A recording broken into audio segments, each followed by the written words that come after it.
Hey guys, welcome to another very exciting visual effects tutorial. A couple of weeks ago we released the Super Mario Bros. VFX short film. If you haven't seen it yet, I highly recommend that you check it out. Just click on this link right here, go watch the short film first and then come back and I'll show you how we created some of the effects. And that is all the time I'm going to give you for clicking on that link now. In that visual effects short film, Fat Mario is just lying on the couch when suddenly a mushroom drops down from above and Mario is very mesmerized by the mushroom, and then he kind of bends down slowly to pick it up.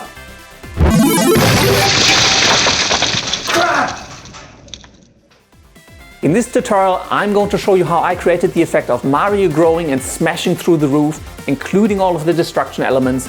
Now this is going to be an intermediate to advanced tutorial. You should really know your way around After Effects. We're going to be using quite a lot of layers. And we're going to do a little bit of 3D integration with Cinema 4D. I used Cinema 4D to create some of the tiles flying off that roof with actual physics, just to add a little bit of realism to the final effect. But without further ado, let's jump right into the tutorial.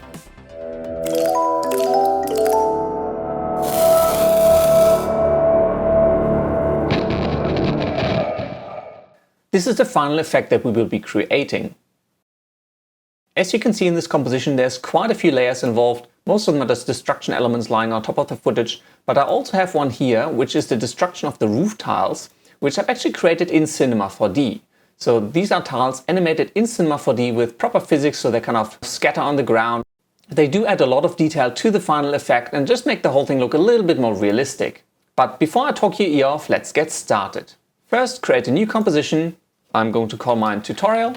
Set it to whatever resolution you want, mine is 920 by 1080, 30 seconds is fine, and hit OK. Now obviously you will need a picture of a house. I actually went out into the suburbs and took this photo of a house. Simply drag this picture into your composition and position it nicely. Now notice that I've taken this picture on a cloudy day, and I do recommend you do the same. If you take this picture on a sunny day, there will be shadows, which means that when you're crashing through the roof, you will also have to have a shadow to blend realistically into the scene. And since this can be kind of difficult, I decided to take this shot on a cloudy day. Since we are going to cut a hole into the roof, we also need to show a little bit of the interior of the house showing through. For that, I took a little picture of the inside of my house. As you can see, it is just a simple picture I took inside. It doesn't have to be a whole house, just, like a small section that you want to show through the hole in the roof. What you want to do is you want to take this layer and you want to position it below the picture of the house. So it's kind of sitting behind. Next, select the house layer and go over to the toolbar and select the pen tool. With the pen tool, draw a little ragged mask on the roof where you want the hole to appear. Obviously this is not what we want, but that's because by default masks are additive. So simply select your house layer, click M to reveal the mask and set the mask mode to subtract. This will cut the mask out of our roof and the picture of the interior of the house will show through. I'm actually going to scale down and reposition the picture of the interior just so it kind of fits a little bit better scale-wise. Because the interior of the house is a little bit too bright, I'm also going to apply a curves effect. So simply search for the curves effect and apply it to the layer. Then bring down the brightness by quite a bit just so that the interior of the house looks a little bit more like it could actually be inside that particular house. Yep, that doesn't look too bad. That actually looks like a little bit of a hole in the house. Now let's add the person smashing through the roof. For that, I've taken a clip in front of green screen where I pretend to pick up the mushroom and grow in size. Obviously, you can also film this against a blue screen. Just make sure that your clothes aren't actually blue. The whole point of a green screen is that the image that you're trying to cut out does not contain any green, so you can easily remove the green. Similar, if you had a blue screen, you probably shouldn't be wearing blue pants because otherwise you wouldn't be able to key it out very easily.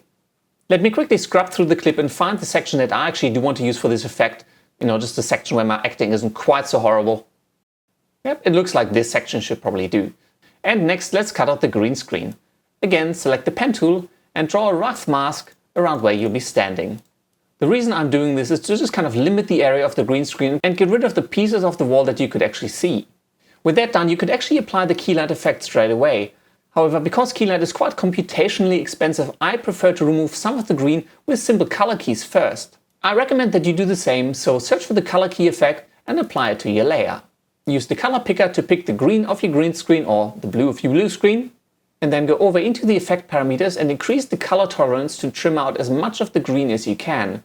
Obviously don't push it too far, otherwise you're going to start cutting off parts of the person that you're actually trying to key out.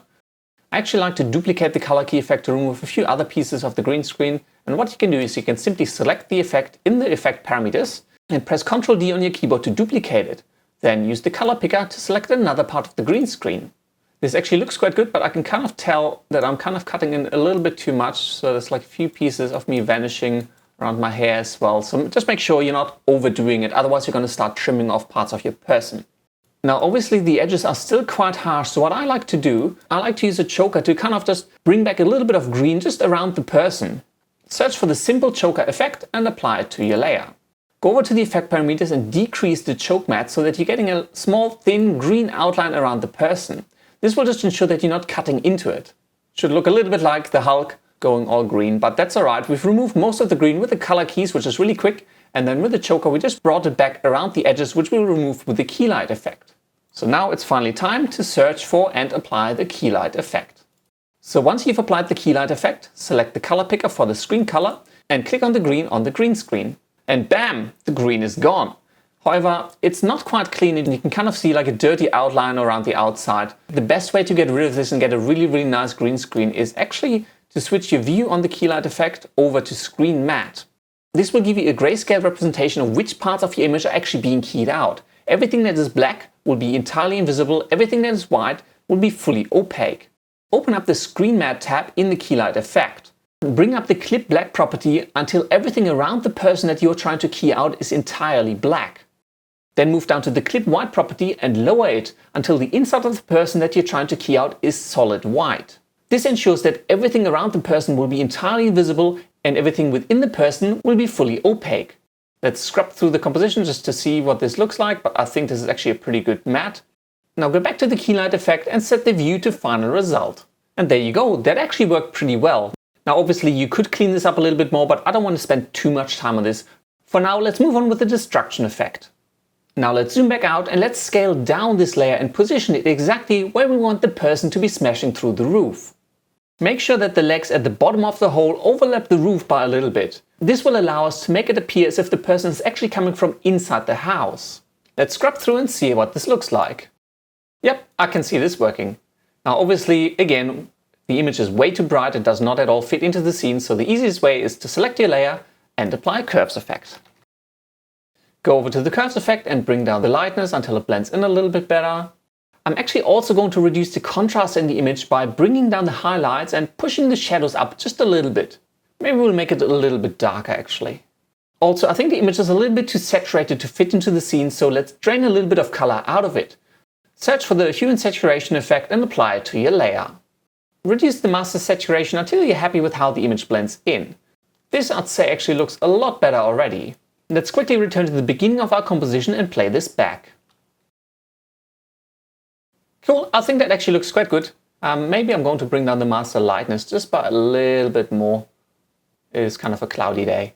Next, let's make sure that it looks like I'm actually poking out from inside of the house, not just lying on top of it. In order to do that, I'm going to select the layer of me crashing through the roof and I'm actually going to turn off the visibility on it. Next, I'm going to zoom in a little bit more. And I'm going to go over to the pen tool and draw a mask exactly where the edges of the roof are. Note, very important, that even though this layer is invisible, I still have the layer selected of me crashing through the roof. If this selection changes, you may end up adding a mask to a different layer. Just draw the mask around the bottom half of the image, and then kind of zoom out and finish it off quite nice and big. Now, if we turn the visibility on the layer back on, nothing at all has happened. But that is because we already have another mask on this layer. We want to subtract the contents of the mask we just drew from our layer, so simply open up the mask properties and set the mask mode for the second mask we just added to subtract.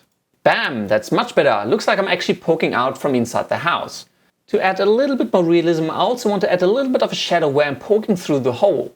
And the easiest way I've found to achieve this is using the 4-color gradient. So search for the 4-color gradient and apply it to the layer of the person crashing through the roof. Now, this kind of looks like something out of an Apple commercial, which is not really what we're after. What we want to do is we're really going to just use 2 colors, which is black at the bottom and then white at the top. So change color 1, 2, and 3 to solid white.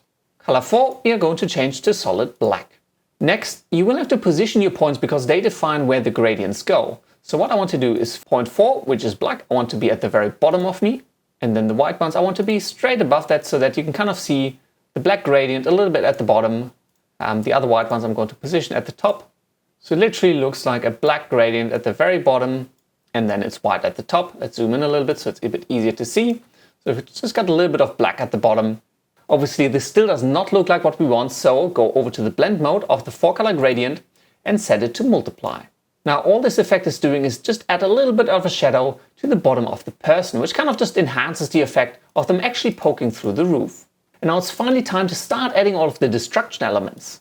As always, I am going to use stock footage from the Video Copilot Action Essentials 2 package, which is really excellent and I can really recommend. But if you don't want to spend the money, I'm going to put a few links to free stock footage sites in the description of this video, so do go check those out if you don't have Action Essentials 2. The stock footage elements I have here are different debris and dust elements that I want to add on top of the roof just as I smash through to give the impression that I'm actually destroying something as I breach the roof. The first thing I'm going to add is a dirt charge because it's going to give a lot of impact and power to me breaking through the roof. Simply drag the dirt charge element into your composition. Now the next thing obviously is to time it properly, and you can see that at the beginning of the dirt charge the sand kind of bulges up slowly a little bit. I don't quite want that. I want a very immediate and strong effect, so I'm going to trim down the first few frames of this layer. So it just looks a little bit more impactful. Now the next thing, obviously we don't actually want this sand on the ground, so what we're going to do, simply select the pen tool and draw a little mask around the bottom half, just where the sand is, and then open up the mask properties and set the mask to subtract. Next, reveal all of the mask properties by pressing MM, or obviously just using the little twist here on the side, and set the mask feather to something around maybe 5. Zoom back out and play this back again. The only thing left to do is unsolo the layer and position it properly in our scene, just when I'm crashing through the roof. And as you can see, it actually looks a little bit cut off at the bottom. It's not too big a deal, because we're going to add a lot of other destruction elements that kind of going to cover up a few of the imperfections of the individual dust and debris elements that we're going to add. Cool, that's a good starting point. Let's go back to the beginning and let's add another element. Let's add a bit of flying debris as I smash through the roof. I'm just going to select another destruction element and drag it into my composition. Let's move it up into the sky so we can see it a bit clearer. That actually works quite well, I think. So just going to move forward a little bit and position it. Maybe I'll scale this down a little actually. And so it'll appear just as I smash through the roof.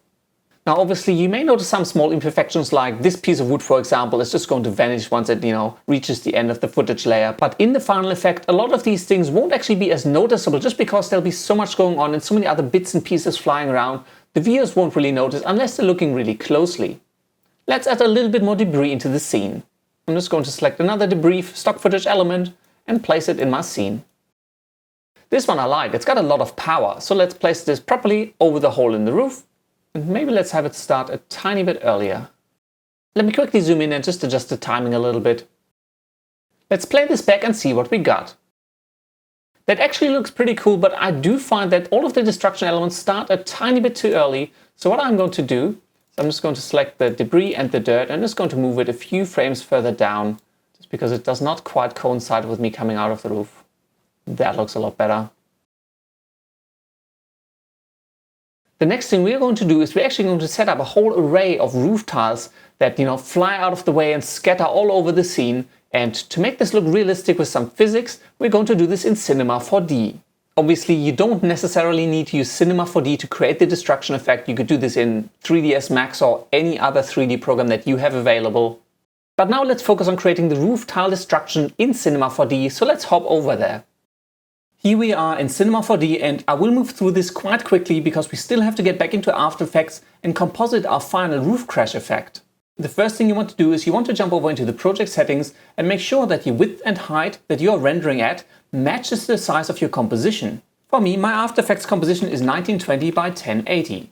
Also jump over into the Save tab on the left side. I'm going to set my output format to PNG, and very important, ensure that you enable the alpha channel output. Finally, simply select a location where you want your files to be saved. I'm going to call mine roof tiles. The next thing I want to do is I want to import the picture of the house we took and that we used as the background for our After Effects composition into Cinema 4D. For this, go back into your object menu and create a new background element. In order to make this background element visible, we will have to assign a material to it. To create a simple material, just go down to the bottom to the Material tab and click on Create New Material. Over on the right side in your material settings, Under the Color tab, simply click on the Texture selector. I've actually exported this image directly from my After Effects composition. This ensures that whatever I create in Cinema 4D will later perfectly align with all of the elements I have in After Effects. Double click on this image and Cinema 4D might ask you whether you want to copy this texture over into the project location. Simply click yes. Finally, drag the material from the Material tab onto your background element. Voila, the house image is now a background in Cinema 4D. We can still move the camera around. One more thing we want to do, we don't actually want to render this image. This is really just a guide for us when we're setting up our scene in Cinema 4D. To disable the rendering of this element but still have it visible in your viewport, and you may have to zoom in for that a little bit, simply click on this bottom circle here to mark it red. This means this object will not get rendered when you're exporting your final scene. Now it's time to set up the geometry for the floor, the house, and the trailer in our scene. But before we get started with that, we first want to create a camera. So simply go over to the Camera tab and create a new camera. To enable the camera, you will have to click onto the little crosshair over on the right side in the Layers properties. You can now move the camera around, and this will actually move the position of our camera in the scene. What I want to do is I kind of want to position this camera so that the floor is actually on the floor. This seems about right. Now let's create the house. I'm going very simple here. I'm just going to create a cube for this. Obviously, you can make this as fancy as you want when you're working in Cinema 4D. To add a cube, simply click on the Primitives menu and select Cube. I'm going to go over on the right and rename this layer to House. You can't currently see the house object in our scene because it's kind of way off to the left here of the camera, but we can easily reposition it. First, however, I will disable the camera so I don't change its actual position. Disable the camera, then zoom out a little bit, and you can see here I've got my camera set up. And what I want to do is I want to move this house in front of the camera so that when we switch back to the camera, we can actually see where we're positioning it. Re-enable the camera. And there's our cube that we're going to use for the house. Now I'm going to move it over a little bit where I think the house should be. And then over on the right side in the object properties, I'm going to set the width to 30 meters, the height to maybe about 3 meters, and the depth, maybe let's say it's 25 meters. Next, just position this object the way you think it should probably be in the scene. Make sure you're still sitting on the floor. The other thing to make working with these objects easier, especially when you're aligning them to the background element, go over to the basic properties of the object and enable the X-ray option. This will make your item semi-transparent and it'll be a whole lot easier to see. I'm noticing that the body of the house is not very well aligned with the background image, and that is probably because our camera isn't actually at the exact position I took this photo from. So what I'm going to do is I'm simply going to drag the camera down a little bit, maybe tilt it a little bit as well, to try to get the same angle on the object that we had on the house. That kind of looks a lot better. Next, I'm going to duplicate this house to create a block for the trailer. For that, simply Control-drag the house into your scene view. This will create a new object of the house. I'm going to rename this to trailer, and I'm going to move this. Now obviously this is way too big for the actual trailer, so over in the object properties, go back to the object settings. And let's set this to 5 meters by 2.5 meters by 3 meters. Let's try to position this as best as we can to sit over the trailer. Again, I'm not going to spend too much time on this to make this perfect. You could spend a whole lot more time on this. And maybe let's rotate this a little bit as well, since the trailer is a little bit at an angle. So that'll kind of do as the block for our trailer. Next thing, I want to add a roof for my house. For that, I'm actually going to add a bevel on top of this block that we used for the house and push it upwards a little bit. For this again, I'm going to disable my camera again so we don't alter its actual position. And if you kind of zoom around the scene, you can kind of see the trailer positioned here and the house over there, which kind of is similar to what the scene is actually like. But in order to add a roof over the house, I'm going to go over to my left side with my house selected. And I'm going to click on this icon at the very top here, which converts my object into a polygon object. Now that I've done that, I can actually make changes to the shape, to the faces, the vertices, and the edges of this object. What I want to do is I want to go into polygon mode, which, as you can see, I can now select the sides of this block. I want to select the top of the block, right click, and then I'm going to select the bevel option. With the bevel option selected, I'm going to drag this over to the right to create a little bit of a bevel, which will represent our roof. Let's re-enable the camera to see what that looks like in our actual scene. Maybe let's make this bevel a little bit taller, but also I can see that the front, it's slanted a whole lot more. In order to adjust that, simply go over to the edge mode, select this outer edge here at the front, and you can see that, well, we can reposition it, but the angle is kind of weird. But we can change the angle that this gizmo uses to reposition this edge. Go back over and select the Move tool. Now you're back in world space and you can push this edge in to kind of align it with the edge of the roof. The other thing I want to do as well, I can see the roof reaching over way further than this building really is long. So what I want to do is I'm going to go over to vertex mode And then under selection, I'm going to select rectangle selection. I'm going to drag over the right side of this cube to select all of the vertices on the back end of the house. I'm just going to push them all over a little bit and maybe push them down a little bit as well, so that it fits really nicely over the shape of the house from the angle of the camera. Don't forget to return to model mode so you don't select little bits and pieces in your scene. I'm also going to change my selection mode back to live selection. Finally, before we add the actual physics, we also want to create a floor so our tiles don't just fall down through the ground. For that, I'm simply going to create another primitive object. I'm just going to add a plane. Again, the plane is kind of out of view of the camera, but all I want to do is I just want to increase its size to something pretty massive. Maybe let's make it 500 by 500. I'm also going to rename it to ground. Let's do a test render of our scene to see what we get. Cool, that is kind of what I was expecting. So you can see the roof of the house and a little shape for the trailer. Now it's finally time to add the tiles and the destruction effect. If you wanted to, you can model out your tiles properly and match them up with the roof, but just because I want to show you how the basic technique works, I'm simply going to use flat rectangles. For that, I'm going to create a new cube. Again, let's disable the camera so we can move around freely. So here's our new cube. And I want to set the size to the size of a tile on the roof. So let's make this 0.2 by 0.05 by 0.2 meters. So that's 20 centimeters by 5 centimeters by 20 centimeters. Let's go back to the coordinate and make sure this actually sits at 0, 0, 0, because I did move this up a little bit before. Zoom in a little bit. So here we've got our little tile. I'm also going to rename this cube to roof tile. The next thing we want to do is we want to lay out a whole bunch of these roof tiles in a nice grid. For that, I'm going to use a Mograph Cloner. So go into the Mograph menu and select the Cloner effect. I'm going to call this roof tiles. And I'm going to take my roof tile and drag it under the roof tiles cloner.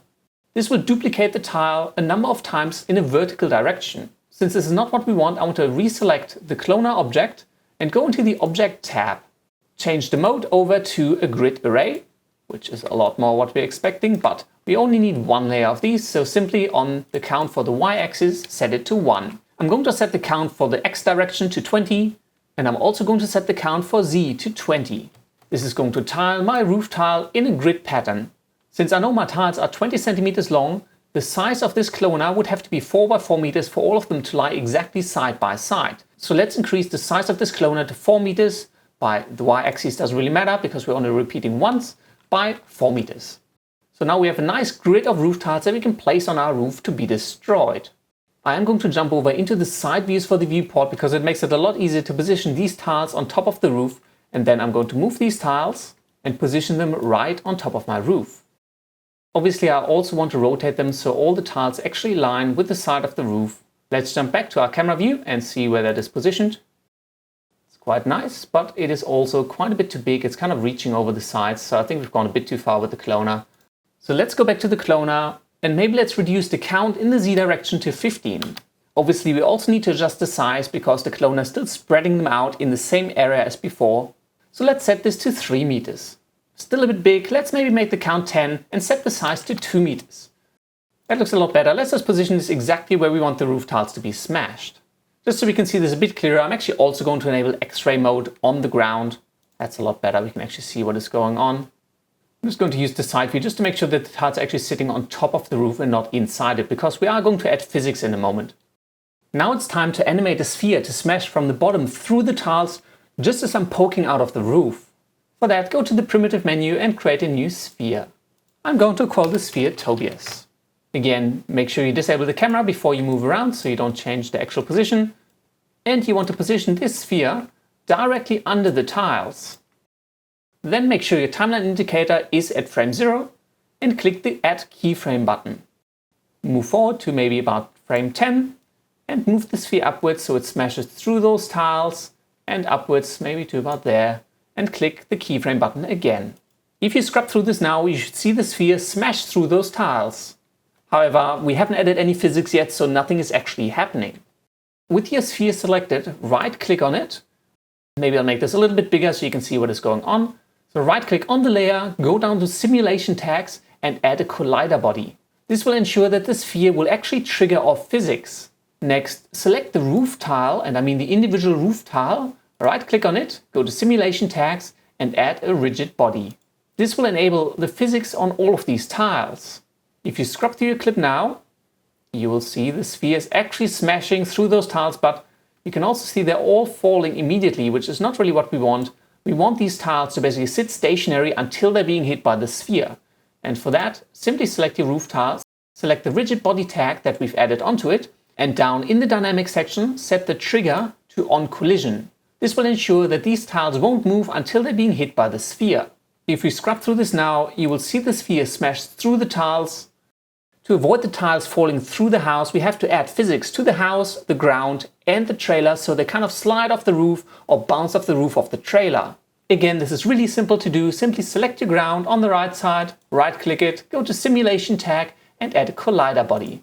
Select the house and do the same, so right-click Simulation tags and add a collider body. Select your trailer, right-click on it, go to Simulation tags, and add a collider body. So now if we zoom out a little bit more, scrub to the beginning of our clip, and play this back, you will see the sphere smash through the tiles and all of the tiles spill down the side of the house and onto the ground. Now they're kind of sliding around really wildly, and especially since this ground actually represents grass in our scene, we probably don't want that to happen. So what I'm going to do is I'm going to select the ground, I'm going to select the physics tab on the ground and scroll down to the bottom, and you will see a friction property, and I'm going to increase that friction property to maybe around 100%. I'm also going to do the same with the house because I think the tiles kind of slid off the side of the house a bit too easily. Select the physics tag on the side of the house, go down to your settings and increase the friction again, maybe to a little bit less than 100, maybe 90%. And play this back again. I think the tiles are still sliding a little bit too much on the ground, so let's increase the friction even more. Maybe we'll go to about 250% or something. Go back to the beginning and play it back again. That's a lot more realistic. I actually do like this effect. Let's see what this looks like from the camera's point of view. So re-enable your camera, go back to the beginning and play this back. Cool, that works quite well. I still feel that the tiles are all sliding off the side of the roof a little bit too easily, but I don't want to spend too much time with the physics. Feel free to tweak this as you want to get the final effect. Let's finally move on to rendering this out so we can bring it back into After Effects. First, I want to add a simple texture to these tiles to blend them in with the rest of the roof. For that, go to the Material tab in Cinema 4D and click on Create New Material. Over on the right side, feel free to assign a texture and tweak this to your liking. I'm simply going to set this to a fairly dark brown to blend in with the color of the roof for now. I'm also going to hop over to the Specular tab. I'm going to set the mode to colored because I don't actually want these tiles to be very shiny. I'm also going to bring down the actual specular properties just so it's, fairly flat and blends in with the roof. Finally, simply drag this material onto your cloner object to assign it to all of the roof tiles. Let's scrub through maybe halfway and see what this looks like. Let's do a test render of it. Yeah, the color kind of works alright. We're going to blend this in a little bit more in After Effects, and obviously feel free to tweak this as much as you want in Cinema 4D. Now, there's one more important thing that you need to do, is because if you render this out, you would actually see the sphere, you would actually see the house, and you will see this block for the trailer in your rendered scene, which is not what you want. All we want to see is the actual tiles, and we want the trailer to obscure anything that falls behind it. Similar, this sphere should block off the visibility of any tiles that fall behind it. And the way you can do this is by setting these objects to be matte objects. To do this, go over to the right side, select the house, right-click it, go to Cinema 4D tags and select Compositing. In the Compositing tag, at the very bottom, simply tick the Matte Object option. This will prevent this object from actually being rendered. However, any objects that fall behind it will still be obscured. So any tiles that fall behind the house won't be seen, but the house itself won't be rendered in your final scene. I'm going to copy this tag onto the trailer by Ctrl dragging it, and I'm also going to copy it onto the ground and onto the sphere. Now if we go over into our scene and render it out, all of the geometry is gone, but we can still see our tiles being smashed and flying around the scene. The only thing that's left to do before we go back into After Effects is to render our destruction sequence out. In order to make sure that we render the entire sequence out, we first need to go back to the render settings. In your Output tab, make sure that the frame range selected is set to all frames. Also, you may want to increase the number of frames here to match the number of frames in your composition. Maybe I'll jack this up to 150 instead. Then close this dialog box and then go over to your render menu and click Add to Render Queue. Make sure you've got the proper frame rate from 0 to 150. Also make sure that you've got your camera selected here and that your output path is correct. And then all you have to do is right click into the render queue and select Start Rendering. Cinema 4D will now render out this roof tile destruction sequence, and we're going to jump back into After Effects and composite this destruction element into our scene. Back in After Effects, let's import the rendered sequence and composite it into our composition. Double-click into the project window, navigate to the folder where you rendered your files. These are all the images that are rendered from Cinema 4D. Select the first image in the sequence and ensure that you have the sequence checkbox ticked at the bottom of the import dialog. Then hit import.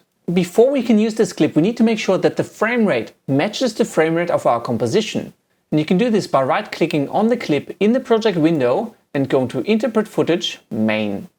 In the frame rate section, make sure that your frame rate matches the frame rate of your composition, which for me is 23.976. Also, you do want to make sure that your alpha is set to straight, unmatted. This ensures that the alpha channel you rendered from your 3D program will actually appear transparent in After Effects. Then hit OK. Now simply drag your rendered destruction element into your composition. I'm going to place it just below all the dirt and debris that I've already added. We can see all the tiles we rendered sit nicely over the whole of the roof. I probably could have added a few more tiles to cover the hole in the roof, but this will do. Let's play back the composition and see what we got. This actually looks pretty cool, I'd say. One thing I'm noticing is that the tiles do fly off way too late. Let's quickly disable all the other debris elements for now and zoom in on our footage. I obviously want to time the tiles so that they fly off just as I smash through the roof. Now this looks a lot better. Let's zoom out and play this back. Hey, that's pretty cool. You can even see some of the tiles bouncing off the roof of the trailer. Let's blend the tiles into our footage a little bit more naturally. For one, they are a little bit too bright and probably not red enough to really match the color of the roof. So for that, select your rendered footage and apply a curves effect. As before, just bring down the brightness until they kind of match in with the brightness of the roof, and then go over to your red channel and jack it up a little bit. Obviously, how exactly you need to adjust the color will very much depend on what the roof looks like that you're actually crashing through. For me, this seems about right. Now, the next cleanup I want to do is that a lot of the roof tiles are actually falling in front of this fence, which looks really unrealistic. I'd really want all of these tiles to fall behind the fence. Fortunately, that is really simple to do just by using some masks. All I'm going to do is I'm going to zoom in on the fence, make sure that my roof tile layer is selected, select the pen tool, and draw a mask around the outline of the fence. Obviously, as always, masks are additive by default, so open up the mask properties and set it to subtract. There are a few gaps in this fence and I do kind of want to fill them out with masks to add those elements back in, otherwise it kind of looks a little strange. So this particular mask I actually want to add, so that's fine being on additive, and same down here. Just make that an additive mask. Zoom back out and play this back again. Wow, that looks really cool. I do really like this effect. One thing I like to add is just a little bit of shadow to the tiles falling, just to add a little bit of realism. And I'm going to go the cheap way here just because I want to wrap this tutorial up eventually. So what I'm going to do is I'm simply going to duplicate the roof tiles layer, and I'm going to call this roof tile shadows. Then apply a hue saturation effect and lower the master saturation to -100. And I will also bring down the master lightness to -100. So now my roof tiles are all black, but they will just be the shadows for the tiles. Next, and this is important, select the pen behind tool. Now drag this layer to offset the shadows of the tiles quite a bit from the actual tiles. The reason we are using the pen behind tool to drag the contents of the layer is because we don't want to move the position of the mask that we've already drawn on top of the fence. Obviously, this is not going to be 100% realistic, but it will just add a bit of an illusion that the tiles are actually casting shadows somewhere. To finish off the shadows, apply a fast blur effect to the layer. Bring up the blurriness to maybe around 20 or so. Then reveal the opacity of the shadows layer and bring it down to maybe 50%. Of course, we should ensure that the shadows actually sit below the tiles, so drag them below the actual tiles layer. Finally, and this is an important one, we currently see some shadows in the sky and that does not at all make sense. So take the pen tool again and draw a big mask just around the areas where you would actually like to see the shadows of the tiles. So I'm just going to draw a very big mask around the bottom of the scene. Now you may wonder why you can still see the shadows in the sky, and that is because of the ordering of the masks. What we want to do is we want to take this bottom mask that we just drew and drag it up to be the very first mask on this layer. Therefore, all of the bottom part will be added first, and then this mask for the fence will just be cut out of the area of the bottom mask. It is quite a subtle effect, but you can see some shadows of the tiles being added. Now, one thing you can notice is that there's shadows to be seen right here on the tiles, which does not make sense. So the other thing I will do is I will actually fade the shadows in once the tiles are nice and scattered. For that, select the roof tile shadows layer and reveal the opacity by pressing T. And add some keyframes to animate it from 0 to about 50% once the tiles are flying through the air. Speaking of shadows, one thing that we can also do to enhance this effect is actually add a shadow to me poking out of the roof, because if all of the tiles have shadows, even if they're kind of vague, I think I also should have a shadow casting over to the right side of the scene. Now this is again very easy to do. We're going to do very much the same we did for the roof tiles. Simply take the layer of the person smashing through the roof and duplicate it. I will call this layer Tobias Shadow. Since we already have all the effects we need set up on the roof tile shadow layer, I'm simply going to select the existing hue and saturation and fast blur effects, press Ctrl C to copy them, go over to my Tobias shadow layer and go Ctrl V to paste them on, and bam, I've got a nice black shadow. Obviously for me, I think I'd want to increase the blurriness of the fast blur effect by quite a bit more. So I'm just going to position this and rotate this layer around towards the right side, maybe scale it up a little bit as well. So just kind of cast the large black shadow towards the right side of the scene, and obviously reveal the opacity and lower that a bit, just because we don't want to overdo it, just like a little bit of a shadow towards the right side, which will then appear as I'm poking out of the roof. Let's play this composition back and have a look at what the destruction effect looks like. I think that's kind of cool. Now I can actually see a few issues. For example, I'm noticing that some of the tiles are kind of visible at the bottom of the scene, which we can easily fix by increasing the mask on the fence that we've already added. Let's re-enable the visibility on all of the other destruction elements that we've added earlier. Go back to the beginning of your composition and play back your final crashing through the roof effect.